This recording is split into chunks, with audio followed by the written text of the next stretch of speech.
आहे दंडक अरण्य तपोवन। ही आहे 12 वर्ष कुंभमेळा यात्रेची जागा। हे रामचंद्रजी सीता माता दर्शन, हे ब्रह्मतीर्थ, शिवतीर्थ, विष्णुतीर्थ, मुक्ती तीर्थ, अग्नि तीर्थ, सीता तीर्थ। सीता माता अंघोळीची जागा, याला सीतेची नाणी म्हणतात। कपिल भगवान तप करून नदी आली कपिला, नाशिकहून गोदावरी, 2 नद्यांचा कोपल्यावर संगम आहे। इथला कथाभाग रामायणात येतो।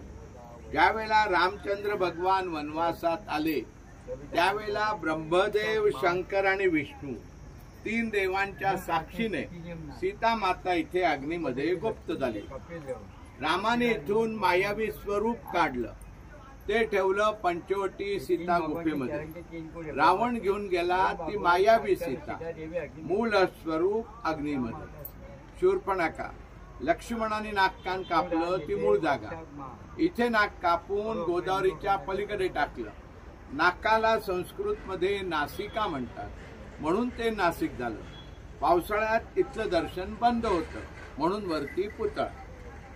आले आहात देवाला हात, देवाची प्रार्थना करा, म्हणा नमो गंगे, नमो गंगे, महागंगे, महागंगे, महादेवस्य, महादेवस्य, वल्लभे, वल्लभे, मोहजित्वाम, मोहजित्वाम, महादेवी, महादेवी, गोदावरी, गोदावरी, नमोस्तुते, नमोस्तुते। हातामध्ये पाणी ठेवायचं, आपल्या नावाचा दोघांनी उच्चार करायचा, म्हणायचं अष्टतीर्थी, अष्टतीर्थी, पंचतीर्थी, पंचतीर्थी, नाशिक यात्रा, नाशिक यात्रा, तपोवन यात्रा, तपोवन यात्रा, परिपूर्ण, परिपूर्ण, फल, फल, सिद्ध्यर्थम, सिद्ध्यर्थम। हे रामचंद्र भगवान, हे रामचंद्र भगवान, आपल्या चरणापाशी आलो, आपल्या चरणापाशी आलो। माझ्या देहाचं, माझ्या देहाचं पाप, पाप, दुःख, दुःख, रोग, रोग हरण करा, हरण करा, देहाची शुद्धी करा, शुद्धी करा,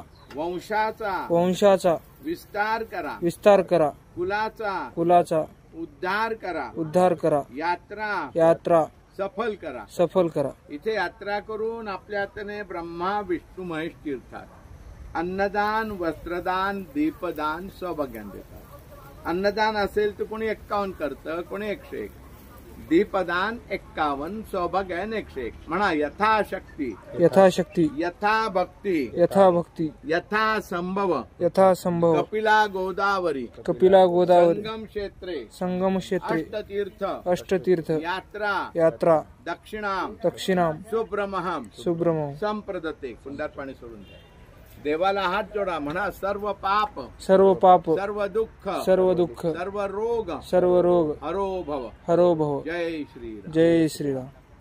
जी इच्छा शक्ती असेल त्याप्रमाणे